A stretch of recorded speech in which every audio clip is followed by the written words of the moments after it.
साथियों नमस्कार। स्वागत है आप सभी का एक बार फिर से आपके अपने स्टडी प्लेटफॉर्म समग्र जीएस स्टडी पर। और आज आपके बीच एक बहुत ही नया ये अंकित भाटी सर का आपके लिए एक यूपी पुलिस री एग्ज़ाम के लिए प्रैक्टिस सेट लेकर आया हूँ। तो मेरे भाई लोगों, दबा के वीडियो को लाइक करना, ठीक है, शेयर करना। आप लोगों के द्वारा जो प्यार बरसाया जा रहा है, काफ़ी आत्ममुग्ध हुआ हूँ मैं। एक अपनेपन की जो है एक अपनापन आप लोगों से महसूस होता है। तो आप लोग इस अपनेपन को निरंतर बनाए रखें। और चैनल पर जो भी मेरे भाई बंधु नए आते हैं, तो आप सभी से मेरी यही गुजारिश रहती है कि आज इस 21वीं सदी के अपने इस गुरु को, ठीक है, आपसे कोई वस्तु नहीं मांगी जा रही है, आपसे कोई धन नहीं मांगा जा रहा है। मात्र आपको क्या करना है, आपको अपने इस गुरु का सपोर्ट करने के लिए सिर्फ आपको चैनल को सब्सक्राइब करना है, ठीक है, और ढेर सारा प्यार देना है, अपना प्यार बरसाना है। पहले भी आप लोग प्यार करते आए हैं और आगे भी इसी तरह से प्यार करते रहना है। तो चलिए, और आपका जो समय है वो बहुत ही बेशकीमती है, इसको हम यूं ही बर्बाद नहीं करेंगे।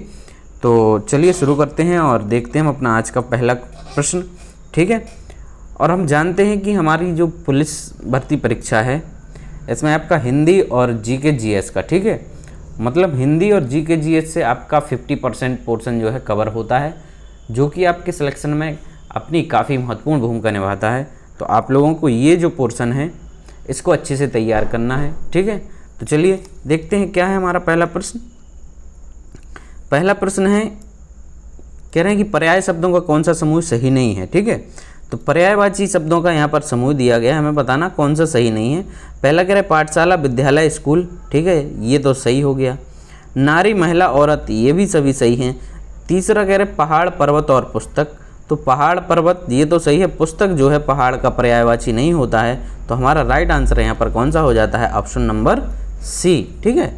आगे बढ़ते हैं। दूसरा प्रश्न कह रहे हैं इनमें से सही विलोम शब्द युग्म कौन सा है, ठीक है, सही विलोम शब्द।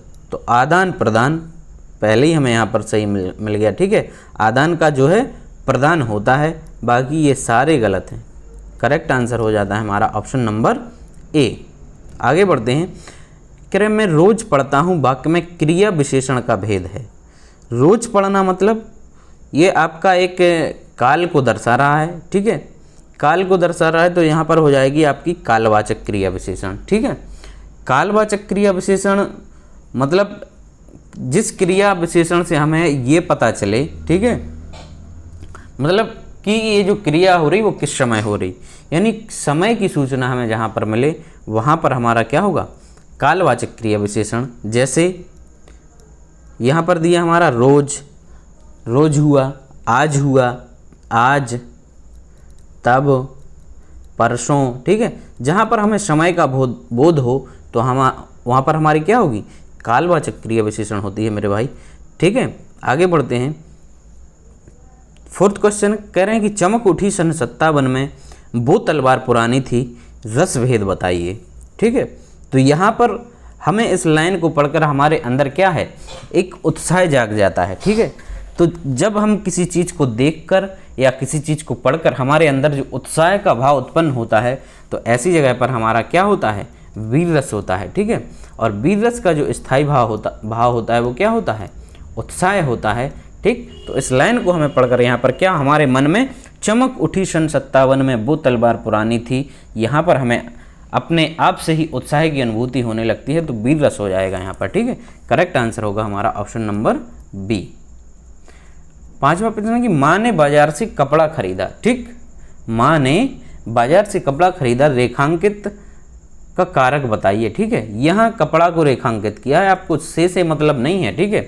कपड़ा खरीदा मतलब होगा यहाँ पर कि कपड़े को खरीदा या कपड़ा को खरीदा, ठीक, ये होगा। नहीं तो आप लोग कई लोग कंफ्यूज हो जाएंगे, से आ गई, से विभक्ति से आप लोग मार देंगे, कर्ता ने कर्म को करण से, ठीक। तो यहाँ पर आपको ये मार के आ जाना था, जो कि आपका गलत हो जाता, ठीक है। तो आपका यहाँ पर होगा कपड़े को खरीदा, ठीक। तो को किसकी होती है, को जो विभक्ति होती है हमारी कर्ता ने कर्म को, तो राइट आंसर होगा यहाँ पर ऑप्शन नंबर सी। क्या होगा? सी हमारा यहाँ पर करेक्ट हो जाएगा। ठीक, छठवां प्रश्न कह रहा है कि अपराध बोध से होने वाली गिलानी। ठीक है, अपराध बोध से होने वाली गिलानी के लिए हम लोग क्या कहेंगे? तो अपराध बोध होने से जो हमें गिलानी होती है, ठीक है, उसको हम लोग क्या कहते हैं? कोई हमसे अपराध हो जाता फिर हमें उसका बाद में दुख होता है तो हम क्या कहते हैं? कि हमें इसका पश्चाताप हो रहा है। ठीक है, क्या हो रहा है? किसी चीज़ से आपसे कोई गलती हो जाती है, ठीक है, कोई अपराध हो जाता है, तो उसके बाद जो हमें उसका दुख होता है, ठीक है, जो गिलानी होती है, तो उस गिलानी को हम लोग क्या कहते हैं? पश्चाताप कहते हैं। ठीक है, पश्चाताप कहते हैं। ठीक, लज्जा का अर्थ यहाँ पर है हमारा शर्म से। ठीक, लज्जा का अर्थ क्या होता है? शर्म से। निंदा मतलब किसी की बुराई करना होता है। ठीक, निंदा जो की जाती है वो बुराई की जाती है। और आत्मग्लानि मतलब अपने आप में हमें क्या होना? खेद होना, स्वयं में खेद होना, वो हमारा क्या हो जाता? आत्मग्लानि हो जाती है। तो यहाँ पर जो हमारा करेक्ट आंसर है वो है डी, अपराध बोध, यानी हमें पश्चाताप होता है, कोई हमसे गलत कार्य हो जाता है। तो साहित्य में रस का अर्थ होता है, साहित्य में कह रहे हैं कि रस का अर्थ क्या होता है? तो साहित्य में रस का अर्थ होता है साहित्य से मिलने वाली हमें आनंद अनुभूति। ठीक है, साहित्य से जो हमें आनंद की अनुभूति होती है उसी को हम लोग रस कहते हैं। आठवां क्वेश्चन है कि निम्न में से कौन सा शब्द स्त्रीलिंग है? कृपा, मित्र, कार्य और त्योहार। तो यहाँ पर कृपा जो है हमारा क्या हो जाता है? ये जो कृपा शब्द है कैसी? आपकी हमारे ऊपर बहुत कृपा रही है। ठीक है, या किसी भी आप लोग इसमें इस शब्द को वाक्य में प्रयोग करके देखेंगे तो यहाँ पर आपको स्पष्ट स्त्रीलिंग जो है शब्द मिल जाता है। नेक्स्ट है वचन किसका बोध कराता है? हमें वचन किसका बोध कराता है? तो वचन जो है हमें वस्तु, पहला देख रहे प्राणी या वस्तु के एक या अनेक होने का, तो यही हमारा करेक्ट हो जाता है। ठीक है, कि वस्तु में एक या एक से अधिक, वो हमें कैसे पता चल जाता? वचन के माध्यम से ही हमें पता चलता है। 10वां कह रहे हैं यह ताले की चाबी है, रेखांकित में कौन सा कारक है? ताले की चाबी है। ठीक है, ताले की चाबी है तो हमारा का, की, के और संप्रदान में होता है हमारा क्या होता है? संप्रदान जो है हमारा यहाँ पर इसका ताले के लिए चाबी। ठीक है, इसको हम लोग क्या करेंगे? ताले की चाबी में, तो यहाँ पर हो जाएगा हमारा ताले के लिए चाबी है। ठीक, तो के लिए जो आ जाता है हमारा किस में? संप्रदान में आता है मेरे भाई। तो राइट आंसर होगा ऑप्शन नंबर ए। 11वां क्वेश्चन है कि खिलौना शब्द में मूल शब्द है। खिलौना में मूल शब्द क्या होगा? तो खिलौने में जो मूल शब्द होता है वो होता है खेल। ठीक है, मूल शब्द क्या होता है? खेल प्लस ओना, खेल प्लस ओना मिलाकर बनता है हमारा खिलौना। आगे बढ़ते हैं, कह रहे प्रति प्लस आघात का संधि रूप क्या होगा? तो प्रति प्लस आघात का जो संधि रूप होता है वो होता है प्रत्याघात। ऑप्शन नंबर ए जो यहाँ पर दिया गया है वही हमारा करेक्ट आंसर है, राइट आंसर है ऑप्शन नंबर ए। 13वां प्रश्न कह रहे हैं कि निम्नलिखित में से कौन सा वाक्य अशुद्ध है? हमें अशुद्ध वाक्य बताना है। यहाँ पर कह रहे आज मैं यहीं रहूँगा, ये तो शुद्ध है। सज्जन लोग भला ही सोचते हैं, सज्जन लोग भला ही सोचते हैं। ठीक है, तो इसमें यही हमें अशुद्धि है। ठीक है, इसी वाक्य में क्या है? अशुद्धि है। ठीक, क्या है कि यहाँ पर सज्जन और लोग, ठीक है, दोनों एक साथ आ गए तो ये यहाँ पर गलत हो जाता। यहाँ पर सीधा लिखा जाना था सज्जन भला ही सोचते हैं। ठीक है, क्योंकि लोगों के लिए ही सज्जन शब्द का प्रयोग किया जाता है। ठीक है, तो सज्जन होना चाहिए था, इसलिए हमारा करेक्ट आंसर यहाँ पर ऑप्शन नंबर बी हो जाता है। आगे बढ़ते कह रहे कि देवदास उपन्यास पर 3 बार फिल्म बन चुकी है, उपन्यासकार का नाम बताइए। तो देवदास जो उपन्यास है उस पर 3 बार फिल्म बन चुकी है। इनके जो इस उपन्यास के जो उपन्यासकार हैं उनका नाम है क्या? शरत चंद्र चट्टोपाध्याय जी का ये उपन्यास है देवदास। राइट आंसर होगा ऑप्शन नंबर बी। 15वां क्वेश्चन, निम्न में से कौन सा वर्ण अघोष है? बताना है कि हमें कौन सा वर्ड अघोष है। तो यहाँ पर जो हमारा अघोष वर्ड होगा वो कौन सा होगा? ऑप्शन नंबर ए, ठीक है, ऑप्शन नंबर ए, ठीक है। चलिए, तो हमारा अघोष जो होता है प्रत्येक वर्ड का पहला, ठीक है, प्रत्येक जो वर्ग होते हैं उसका पहला और दूसरा वर्ड जो कैसा होता है वो हमारा अघोष होता है, ठीक। तो यहाँ पर जो चा है ये पहला वर्ड हो जाता है, राइट आंसर होगा ऑप्शन नंबर ए। जिसे करना बहुत कठिन हो के लिए एक शब्द क्या होगा? जिसे करना बहुत कठिन हो मतलब तो हम कहेंगे कैसा है, ये दुष्कर है, ये कार्य कैसा है, करने में कठिन है तो दुष्कर है, राइट आंसर होगा ऑप्शन नंबर ए, ठीक है। 17वां क्वेश्चन कह रहे हैं मैंने यह काम कर लेना चाहिए, वाक्य में अशुद्ध अंश है।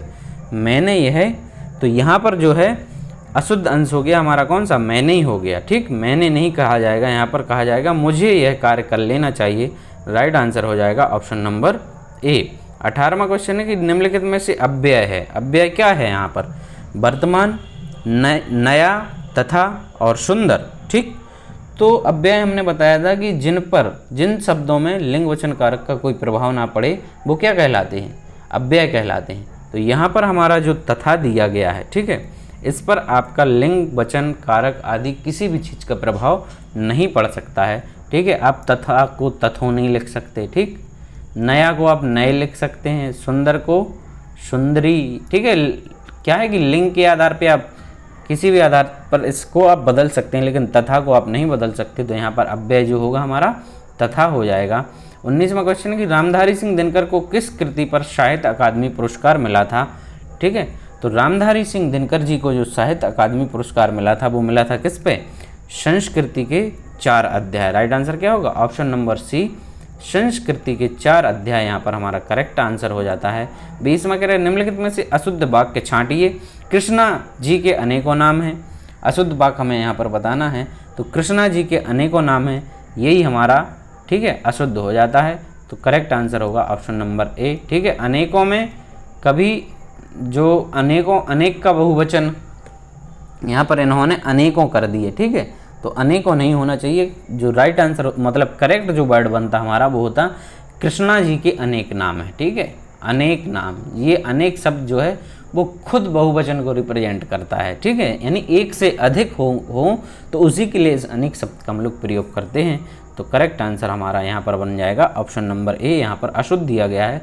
21वां कह रहे सद्भावना शब्द में समास, सद्भावना शब्द में समास हमें बताना। तो शब्द सद्भावना का जो हम लोग समास विग्रह करते हैं तो क्या निकल के आता है, सत है जो भावना, सत है जो भावना, तो क्या कहलाएगा वो सद्भावना। तो जहाँ पर है जो मिलता है हमें वहाँ होता है कर्मधारय समास। क्या होता है, कर्मधारय समास। आपको कई बार बताया गया है इस चीज़ को, ठीक है। जहाँ पर है जो विभक्ति आपको मिल जाएगी वहाँ पर आपका कर्मधारय समास हो जाता है। 22वां क्वेश्चन कह रहा है कि मुदित मनोहर मानस देखा, पंक्ति में अलंकार हमें बताना है। तो मुदित मनोहर और मानस देखा, यहाँ पर हमें स्पष्ट दिखाई दे रहा कि माँ शब्द की जो है आवृत्ति यहाँ पर बार बार हो रही है। तो जहाँ एक ही शब्द की यानी एक वर्ड की जो आवृत्ति होती है वो बार बार होती है तो वहाँ पर हमारा अनुप्रास अलंकार होता है। करेक्ट आंसर हो जाएगा ऑप्शन नंबर बी, ठीक है। एक वर्ड की, जहाँ पर एक वर्ड की आवृत्ति बार बार होती है वहाँ पर अनुप्रास अलंकार होता है। 23 क्वेश्चन करें दामनी दमक रही घन माही, खल के प्रति जथा थिर नाही। इन पंक्तियों में हमें छंद बताना है कि कौन सा छंद है। तो ये छंद है, आपने चौपाई पढ़ी होगी, ठीक है। तो ये हमारी क्या है, चौपाई है। करेक्ट आंसर है ऑप्शन नंबर सी। 24वां क्वेश्चन निम्नलिखित में से भाववाचक का उदाहरण दीजिए, ठीक है। तो भाववाचक को पहचानने के लिए आपका नेगेटिव सेंटेंस होता है, ठीक है। जहाँ पर आपका नेगेटिव सेंटेंस आ जाएगा, नहीं शब्द का प्रयोग होगा, वहाँ पर आपका क्या हो जाएगा, भाववाचक हो जाता है। Correct answer option number D, Sheela से खाया नहीं जाता हमारा राइट आंसर हो जाएगा। 25 में कह रहे हैं निम्नलिखित में से कौन से शब्द में ऋषि वाले जो है रा की मात्रा का उपयोग हुआ है यहाँ पर, ठीक है। तो ऋषि वाले रा की मात्रा का जो उपयोग हुआ है वो किस में हुआ है, तो यहाँ पर हमारा ऑप्शन नंबर कौन सा, डी जो दिया गया है, ठीक है। वृष्टि यहाँ पर जो लिखा है, ठीक है, वृष्टि में हमारा किसका, ऋषि वाले रा का प्रयोग हुआ है। ये जो नीचे वाली मात्रा लगती है ये हमारा ऋषि वाला रा है, ठीक है। तो correct answer option number D होता है। 26वां क्वेश्चन कह रहे कौन सी शब्द में रा व्यंजन नहीं है। रा व्यंजन कह रहा है कि इसमें से कौन से शब्द में नहीं है। तो ऑप्शन नंबर दिया है हमारा ए मात्र, बी दिया है मूर्धा, सी क्रम और डी मातृभूमि। तो यहाँ पर जो हमारा मातृभूमि में, ठीक है, अभी अभी बताया हमने, ये ऋषि वाला रा है। ठीक है, जो नीचे रा लगता है किसी भी वर्ड के, वो कौन सा है, ये ऋषि वाला रा है। करेक्ट आंसर हो जाएगा ऑप्शन नंबर डी। कह रहे उत्थान शब्द का विलोम होता है, उत्थान का जो विलोम होता है वो होता है हमारा पतन। क्या होता है, उत्थान का विलोम होता है, ऑप्शन नंबर ए हो जाएगा पतन। ठीक, चलिए आगे बढ़ते हैं। कह रहे निम्नलिखित में तद्भव शब्द है, तद्भव शब्द हमें बताना है। यहाँ पर तद्भव शब्द हमारा यहाँ पर क्या होगा, अचरज, अंधकार, अंगरक्षक और आशा। अचरज, तो यहाँ पर हमारा जो अचरज दिया है, ठीक है, अचरज ही तद्भव हो जाएगा। ठीक है, क्योंकि अचरज का जो हमारा तत्सम होता है वो क्या होता है, आश्चर्य होता है। ठीक है, आश्चर्य अचरज का हमारा तद्भव शब्द हो जाएगा। नेक्स्ट है, कह रहे लिखावट में प्रत्यय है। लिखावट में प्रत्यय यानी जो पीछे शब्द लगाए जाते हैं वो प्रत्यय कहलाते हैं। तो लिख प्लस आवट यानी लिखावट। करेक्ट आंसर होगा यहाँ पर हमारा ऑप्शन नंबर क्या, डी हो जाएगा। आवट यहाँ पर प्रत्यय लगा है इसमें। ठीक, नेक्स्ट है देशभक्ति में समास। देशभक्ति में कौन सा समास है, तो आपने कई बार पढ़ा होगा। देशभक्ति का यदि हम लोग समास विग्रह करते हैं तो क्या होगा, देश के लिए भक्ति, देश के लिए भक्ति। ठीक है, के लिए जो विभक्ति आ गई वो हमारी किस में आती है, ये हमारे तत्पुरुष समास के भेद। कारक जितने भी कारक हैं उनकी कोई भी विभक्ति आ जाए वहाँ पर हमारा क्या हो जाएगा, तत्पुरुष होगा। करेक्ट आंसर मार दीजिए बेहिचक ऑप्शन नंबर सी। 37 क्वेश्चन का निम्नलिखित में से कौन सा शब्द अलंकार है। तो शब्द अलंकार, अलंकार के जो हैं कितने भेद होते हैं, वो 2 भेद होते हैं, शब्द अलंकार और अर्थालंकार। ठीक है, फिर शब्द अलंकार के हमारे 6 भेद होते हैं। ठीक है, शब्द अलंकार के होते हैं हमारे 6 भेद। तो यहाँ पर हमें शब्द अलंकार ही पूछा गया है। ठीक है, अनुप्रास होता है हमारा, ठीक, अनुप्रास, यमक अलंकार, श्लेष अलंकार, पुनरुक्ति और विप्सा और वक्रोक्ति अलंकार। तो यहाँ पर जो यमक अलंकार दिया गया है वो हमारा क्या होगा, शब्द अलंकार। ठीक, यमक अलंकार जो होगा वो कैसा होगा, शब्द अलंकार होगा। करेक्ट आंसर होगा ऑप्शन नंबर डी। आगे बढ़ते हैं, पार्ट बी आ जाता है हमारा सामान्य ज्ञान का। ठीक है, सामान्य ज्ञान का ये हमारा पोर्शन है, इसको देखते हैं।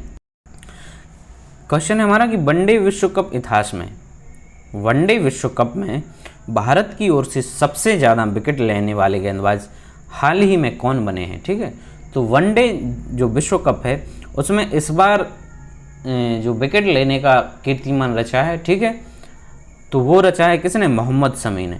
इस बार के जो वर्ल्ड कप में मोहम्मद शमी की इसमें स्पेल रही हैं वो काफ़ी घातक रही हैं और उन्होंने इस बार काफ़ी विकेट भी चटकाए हैं। ठीक है, तो करेक्ट आंसर हो जाता है हमारा option number C, Mohammed Shami. अगला क्वेश्चन कह रहा है भारत की पहली पुलिस ड्रोन यूनिट कहाँ स्थापित की गई। तो भारत की पहली पुलिस ड्रोन यूनिट जो है वो हमारी चेन्नई में स्थापित की गई है। करेक्ट आंसर होता है option number B. Next question, भारतीय मसाला अनुसंधान संस्थान ICAR IISR कोझिकोड ने IISR चंद्रा नामक अधिक उपज वाली किस मसाले की नई किस्म को विकसित किया है। तो इसका जो हमारा यहाँ पर करेक्ट आंसर है वो है कौन सी किस्म है, वो है हमारी काली मिर्च की। ठीक है, काली मिर्च की जो किस्म है IISR चंद्रा, ठीक है, IISR चंद्रा उसका नाम है, याद रखेंगे।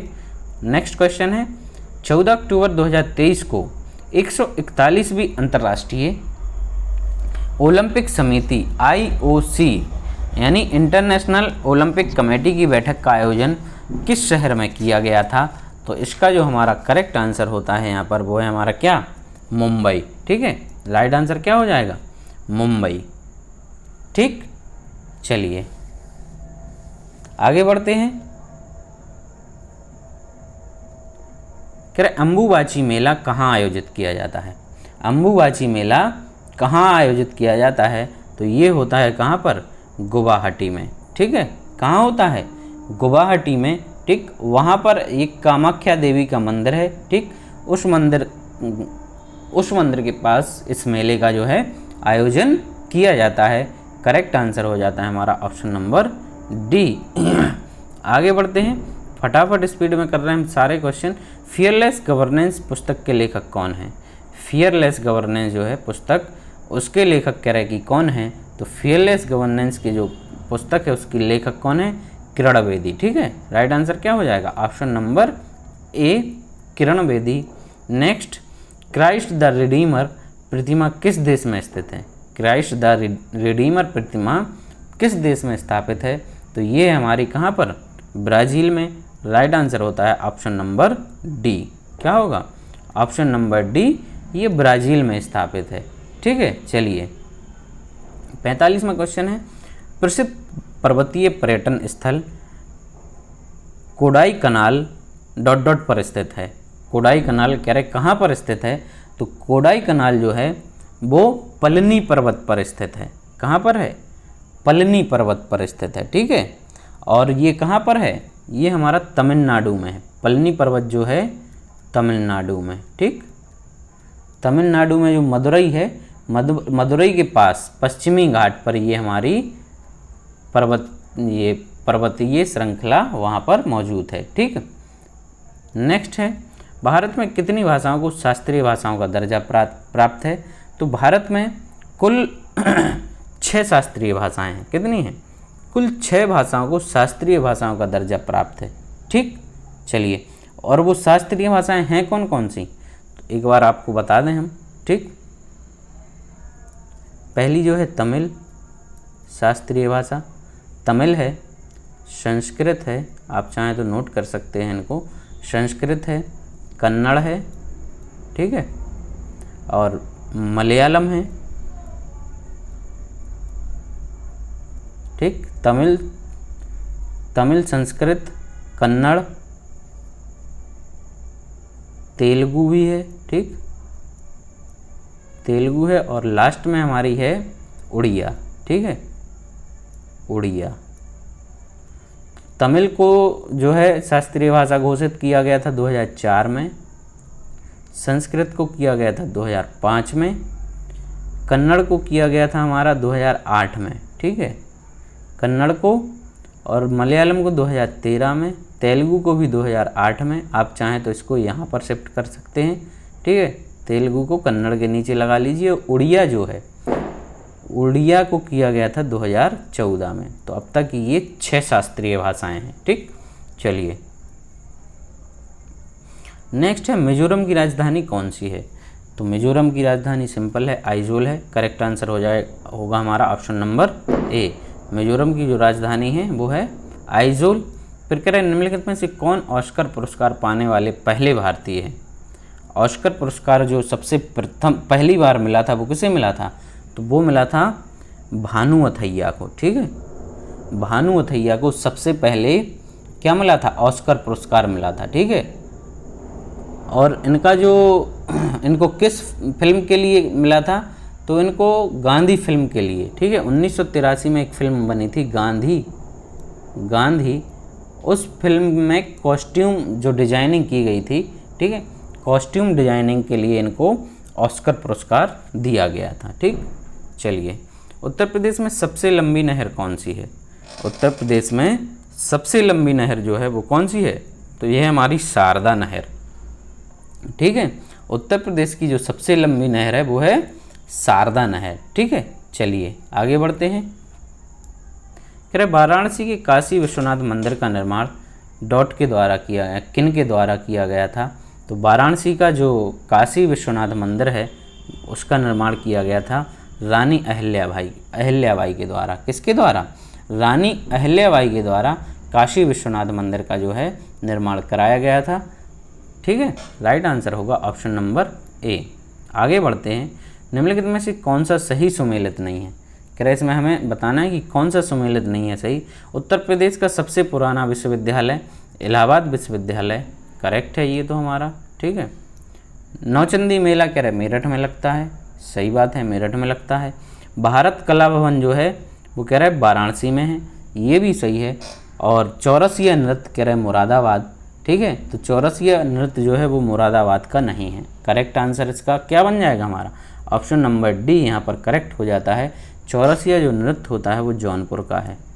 कहाँ पर का है? कहाँ का है? जौनपुर का। नेक्स्ट, उत्तर प्रदेश किस जनपद में लाल मिट्टी पाई जाती है? उत्तर प्रदेश के किस जनपद में लाल मिट्टी पाई जाती है? तो उत्तर प्रदेश के मिर्ज़ापुर तथा झांसी में। कहाँ पर? मिर्ज़ा तथा झांसी लाल मिट्टी के लिए फेमस है। ठीक है, चलिए नेक्स्ट क्वेश्चन 53 में कहना निम्नलिखित में से कौन सा उत्तर प्रदेश का राजकीय पुष्प है? काफ़ी इजी क्वेश्चन है। पलाश का जो पुष्प होता है वो उत्तर प्रदेश का क्या है? राजकीय पुष्प है। करेक्ट आंसर होगा ऑप्शन नंबर ए। अब सूची 1 को सूची 2 से मिलाना है। इसको हमने आपको वो मतलब मेला, ये है मेला जो है आपके पूछ लिए जाते हैं, तो काफ़ी इम्पोर्टेंट है, तो इसको आपको मैच कराना है। चलिए मैच कराते हैं। कह रहे देवी पाटन मेला, तो देवी पाटन मेला कहाँ लगता है? देवी पाटन जो मेला है वो लगता है बलरामपुर में। ठीक, बटेश्वर का पशु मेला ये आगरा में लगता है। कहाँ लगता है? आगरा में लगता है। और ददरी का पशु मेला, ददरी का पशु मेला लगता है बलिया, बागी बलिया में। तिगरी मेला लगता है अमरोहा में। ठीक है, तो यहाँ पर अब देखते हैं क्या है। करेक्ट आंसर हो जाएगा हमारा डी है। ठीक है, बता दिया। आप चाहें तो उसको नोट कर सकते हैं, स्क्रीनशॉट ले सकते हैं। नेक्स्ट, जीएसटी कितने प्रकार की होती है? कह रहे हैं कि जीएसटी कितने प्रकार की होती है? तो 4 प्रकार की होती है दोस्त। जीएसटी कितने प्रकार की? 4 प्रकार की होती है। करेक्ट आंसर होगा ऑप्शन नंबर डी। ठीक, कौन कौन सी होती है? तो एक तो होती है एसजीएसटी, एसजीएसटी। ठीक, एक होती है सीजीएसटी, ये स्टेट की, ये सेंट्रल वाली। फिर एक इंटरनेशनल वाली लगती है आईजीएसटी। ठीक, तो एसजीएसटी, सीजीएसटी और आईजीएसटी। इसके अलावा एक है हमारी जो केंद्र शासित प्रदेश हैं उनके लिए, तो उसको हम लोग बोलते हैं यूटीजीएसटी। क्या बोलते हैं? यूटीजीएसटी। तो ये हमारे 4 प्रकार हो गए जीएसटी के। ओके, चलिए नेक्स्ट। निम्नलिखित में से क्या भारत में नीली क्रांति से संबंधित है? नीली क्रांति से संबंधित क्या है? तो नीली क्रांति जो डेडिकेटेड है वो किसके लिए है? ये मत्स्य पालन के लिए। ठीक है, मछली पालन के लिए क्या कहलाती है? हमारी नीली क्रांति कहलाती है। और इसके अलावा भारत में नीली क्रांति हमारी हो गई मत्स्य पालन की। ठीक है, हरित क्रांति ये खाद्य उत्पादन के लिए होती है। ठीक, श्वेत क्रांति जो है वो दुग्ध के लिए होती है। श्वेत किसके लिए? दुग्ध के लिए होती है। पीली क्रांति वो तिलहन के लिए है। ठीक, पीली जो है तिलहन के लिए होती है। और लाल क्रांति जो है, लाल क्रांति वो मांस के लिए या टमाटर के उत्पादन के लिए। ठीक है, 57वां क्वेश्चन है कि निम्नलिखित ग्रहों में से कौन से ग्रह बिना उपग्रह के हैं? किन ग्रहों का, ये अभी हमने पिछले एक सेट में क्वेश्चन था, हो सकता है ये आपका जूनियर असिस्टेंट वाले में हो, लेकिन मैंने बताया है आपको। ठीक है, इसलिए मैं कह रहा हूँ। तो जिस मतलब ऐसे कौन से ग्रह हैं जिनका कोई भी उपग्रह नहीं है? तो वो है हमारे कौन से? बुध तथा शुक्र। बुध और शुक्र ग्रह ऐसे ग्रह हैं जिनका कोई भी उपग्रह नहीं है। ठीक, तो करेक्ट आंसर होगा ऑप्शन नंबर सी। आगे बढ़ते हैं। कह रहे निम्नलिखित में से कौन सा कायांतरित चट्टान का उदाहरण नहीं है? कायांतरित चट्टान का उदाहरण नहीं है, तो कायांतरित चट्टान का हमारा इसमें नहीं है। कौन सा? ग्रेनाइट। ऑप्शन नंबर जो डी दिया गया है, ग्रेनाइट हमारा कायांतरित चट्टान का उदाहरण नहीं है। ठीक, चलिए 59वां प्रश्न, निम्नलिखित में से कौन सा देश क्षेत्रफल में भारत से बड़ा नहीं है? भारत से क्षेत्रफल की दृष्टि से जो भारत का स्थान है वो कौन सा है? वो 7वां है। ठीक है, पूरे विश्व में भारत का जो स्थान है वो कौन सा है? 7वां है क्षेत्रफल की दृष्टि से।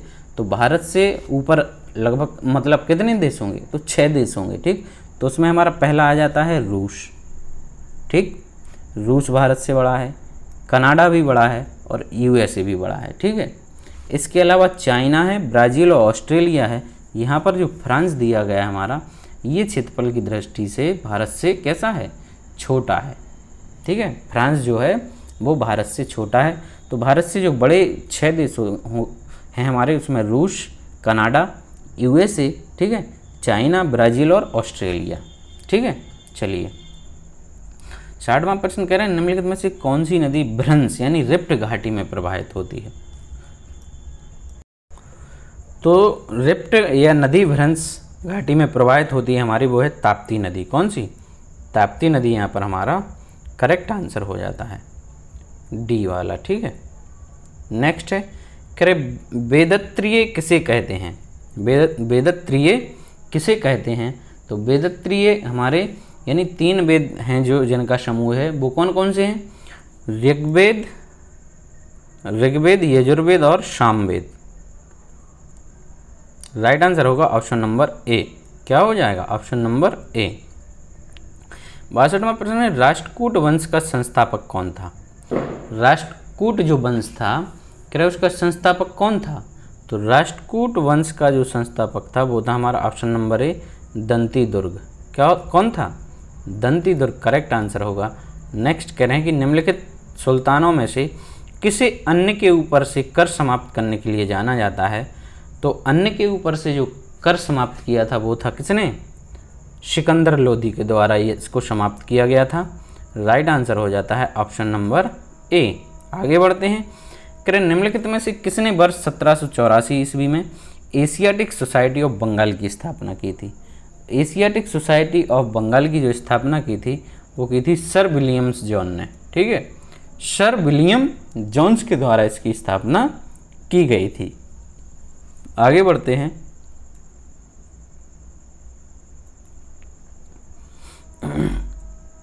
पैंसठवां क्वेश्चन है कि निम्नलिखित में से किसने एक नीति तैयार की थी जिसे व्यपगत का सिद्धांत कहते हैं, यानी डॉक्ट्रिन ऑफ लैप्स की उपाधि। ठीक है, डॉक्ट्रिन ऑफ लैप्स की उपाधि है जिसमें मतलब जो जिन राजाओं के पुत्र या संतान नहीं होती थी तो उसमें जो गोद लेने की प्रथा थी, ठीक है, उसमें इस नीति के अंतर्गत गोद लेकर वो उसको क्या राजा नहीं बना सकते थे। ठीक है, तो ये डॉक्ट्रिन ऑफ लैप्स की जो सिद्धांत है वो नीति है किसकी थी? ये लॉर्ड डलहौजी की थी। राइट आंसर होगा ऑप्शन नंबर सी। ठीक है, और इसी नीति के अंतर्गत, ठीक है, इसी नीति के अंतर्गत जो झांसी की रानी थी, ठीक है, उनके द्वारा जो चाइल्ड अडॉप्ट किया गया था तो उसको राजतिलक नहीं किया गया। ठीक है, नेक्स्ट है भारतीय संविधान में वर्णित प्रस्तावना में कितने प्रकार के न्याय, स्वतंत्रता, समानता तथा भ्रातृत्व का उल्लेख है? तो भारतीय संविधान की जो प्रस्तावना है उसमें कितने प्रकार के?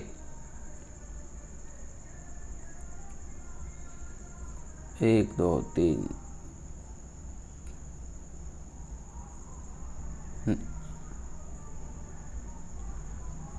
तो ये किया गया है हमारा 3 5 2 1। ठीक है, करेक्ट आंसर है यहाँ पर ऑप्शन नंबर सी।